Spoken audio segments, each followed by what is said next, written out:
Ela foi ridicularizada e humilhada na fazenda por ser pobre e simples, mas quando começou a cuidar do avô doente, que todos abandonaram, algo extraordinário aconteceu. Você consegue imaginar ser tão invisível aos olhos dos ricos que ninguém percebe a força e o coração imenso que você carrega? Mas essa história aconteceu de verdade em maio de 1952, no interior de Goiás, na região do Cerrado Profundo. Antes de continuar essa narrativa, já se inscreve no canal e deixa seu like aí embaixo, porque o final dessa história vai te surpreender de um jeito que você nunca imaginou. O que Isabela descobriu naquela fazenda sobre a família Prado mudou não só o destino dela, mas de toda uma comunidade. E o amor que nasceu ali foi tão intenso que ninguém esperava. E me conta aqui nos comentários de que cidade você está assistindo essa história. Eu adoro saber para onde essas narrativas chegam e tocam corações. A manhã de 12º maio de 1952 amanheceu sufocante na estrada, de terra que cortava o cerrado goiano,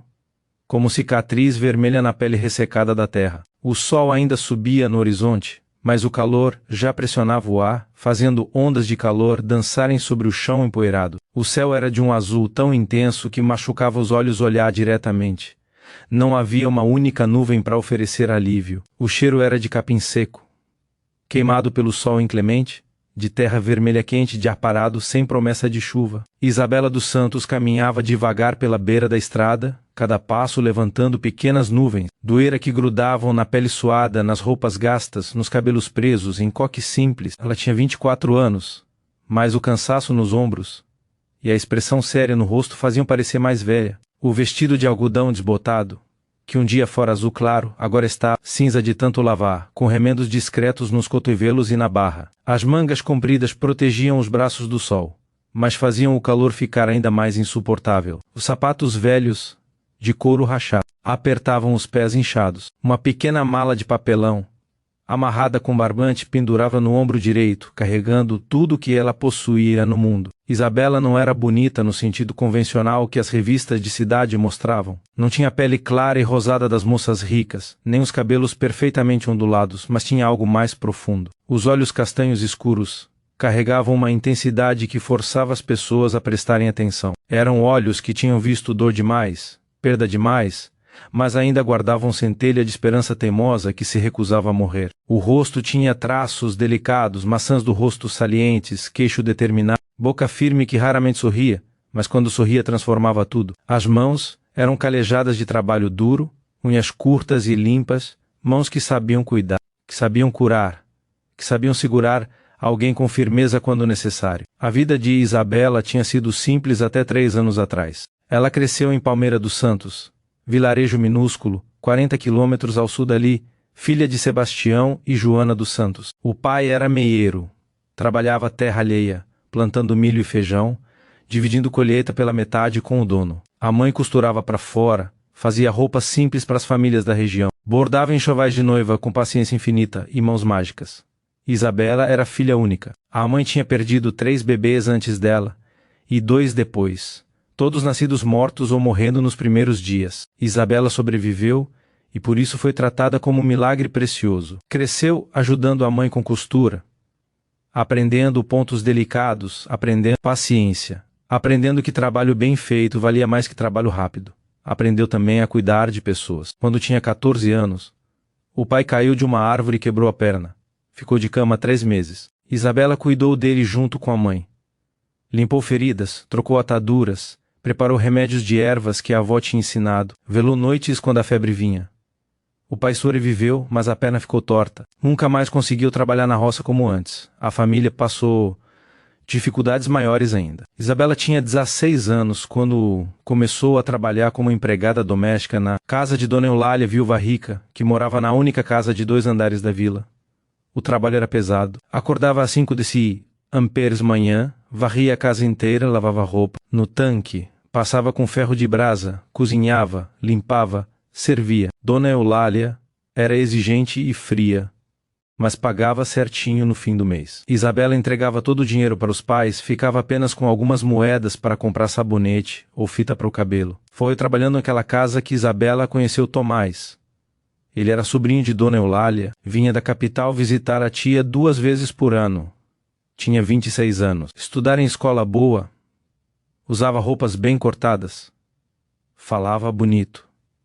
Reparou em Isabela logo na primeira visita. Começou a puxar conversa quando ela servia o café, quando passava pelo corredor, quando trabalhava no quintal. Isabela se apaixonou rápido demais. Tomás parecia diferente dos homens da vila. Falava sobre livros, sobre o mundo lá fora, sobre possibilidade. Prometeu que ia levá-la para a capital, que iam se casar, que ela nunca mais precisaria trabalhar como empregada. Isabela acreditou. Acreditou quando ele a beijou escondido atrás da casa. Acreditou quando ele jurou amor eterno embaixo do pé de jabuticaba. Acreditou quando ele disse que estava só esperando o momento certo para pedir a mão dela. E quando Tomás voltou para a capital depois da segunda visita, prometendo voltar em 3 meses para o casamento, Isabela esperou. Esperou com esperança inflada no peito, fazendo planos, sonhando acordada. 3 meses passaram. Tomás não voltou. 6 meses passaram. Nenhuma carta, nenhum recado. Dona Eulália mencionou casualmente um dia que o sobrinho tinha se casado na capital com filha de fazendeiro rico. Casamento grande, festa luxuosa, lua de mel em São Paulo. Isabela sentiu o mundo desmoronar. Não chorou na frente de ninguém.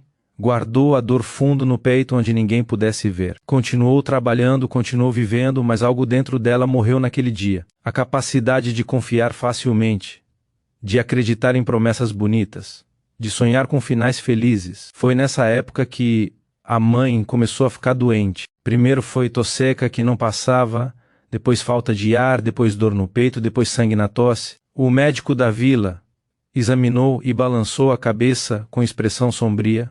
Tuberculose avançada, precisava de tratamento caro, sanatório especializado, remédios importados, coisas que família pobre não podia pagar. Isabela trabalhou dobrado. Pegou mais trabalhos de costura, nas horas vagas, lavou roupa. Para mais famílias, fez faxinas extras, juntou cada centavo, mas não foi suficiente. Nunca era suficiente. A mãe definhava semana após semana, mês após mês. O corpo que sempre fora forte e saudável transformou-se em sombra frágil. A tosse ecoava pela casa pequena dia e noite.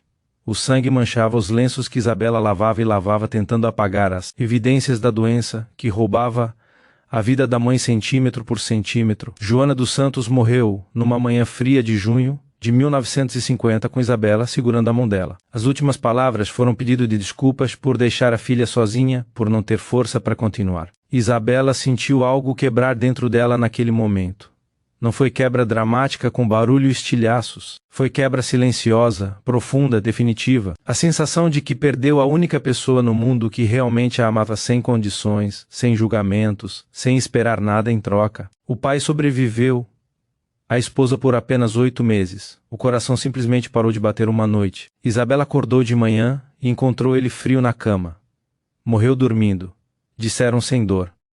Mas Isabela sabia a verdade. Morreu de tristeza, de solidão, de não conseguir viver sem a mulher que amara por 30 anos. Ficou sozinha aos 22 anos, órfã, sem irmãos, sem família próxima.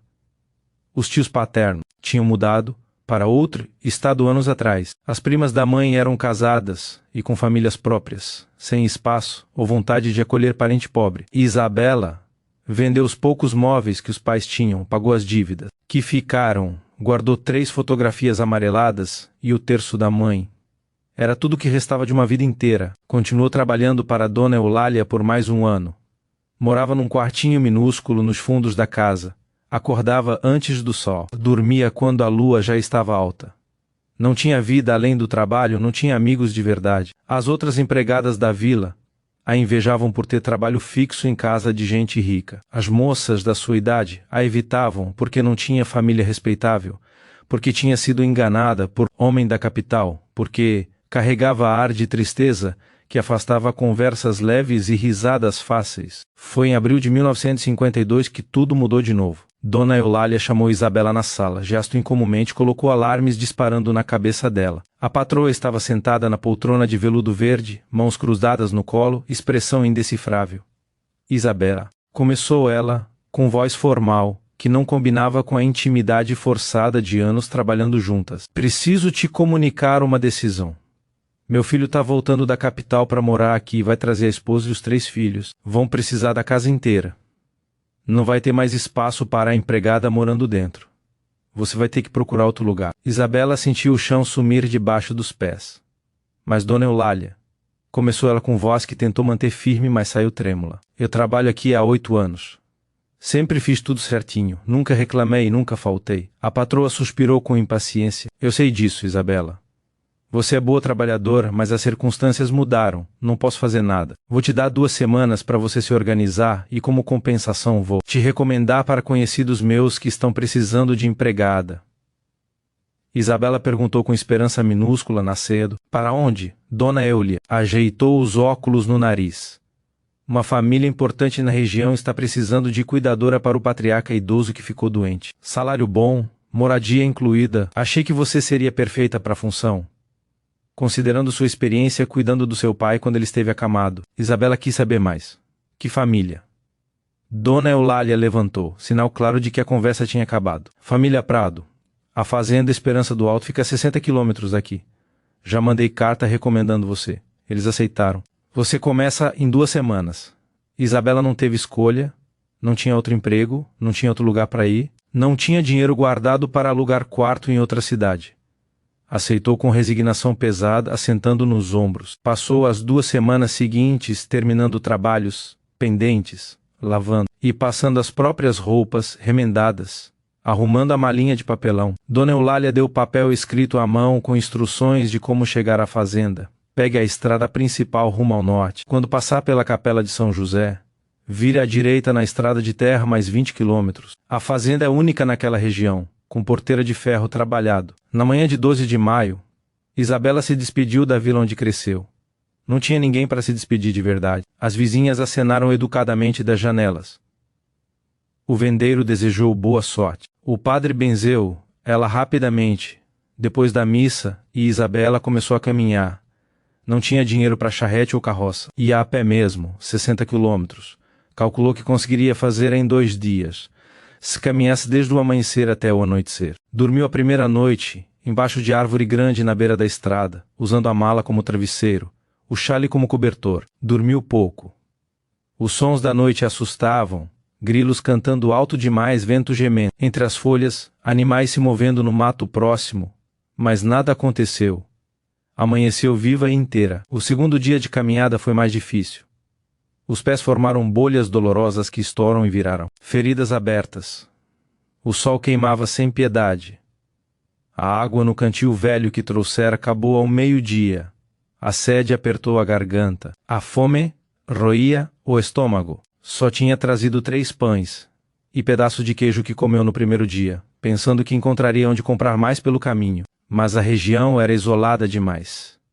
Não passou por nenhuma venda, nenhuma casa, nenhuma alma viva. Apenas cerrado infinito, capim alto, árvores retorcidas, céu imenso ela caminhando sozinha, em estrada de terra que parecia não ter fim. Foi no meio da tarde que finalmente avistou a porteira de ferro. Era exatamente como Dona Eulália descrevera. Ferro trabalhado com desenhos de flores e folhas, já enferrujado em alguns pontos, mas ainda imponente. Acima da porteira, em arco de ferro, estavam as palavras Fazenda Esperança do Alto em letras grandes. Isabela parou e olhou. O estômago revirou em nós apertados de ansiedade misturada com medo e esperança desesperada. Essa era sua nova casa, esse era seu novo começo, ou seu novo fim.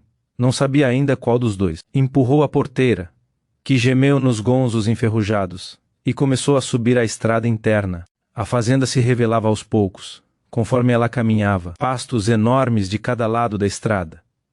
Alguns com gado pastando devagar na sombra rala das árvores, esparsas, currais vazios, galpões com telhados de telha vermelha, alguns com partes faltando. Tudo tinha ar de abandono, de lugar que já foi próspero e agora apenas sobrevivia. A estrada subia a morro suave, e quando chegou no topo, Isabela viu a casa grande. Era a construção antiga, do tipo que os barões do café mandavam fazer no século passado. 2 andares. Paredes brancas, caiadas descascando em alguns pontos. Janelas altas com venezianas verdes, desbotadas, algumas fechadas, outras abertas, deixando cortinas brancas balançarem na brisa fraca. Varanda ampla na frente com colunas de madeira e telhado próprio. Jardim na frente que devia ter sido bonito uma vez, mas agora estava tomado por mato. Roseiras secas, canteiros invadidos por capim, uma atmosfera de tristeza pendurada sobretudo como névoa invisível. Isabela subiu os 3 degraus da varanda. As tábuas de madeira rangeram sob. A porta principal era de madeira maciça, entalhada com desenhos geométricos. Antes que pudesse bater, a porta se abriu. Uma mulher surgiu na entrada. Tinha uns 55 anos, alta e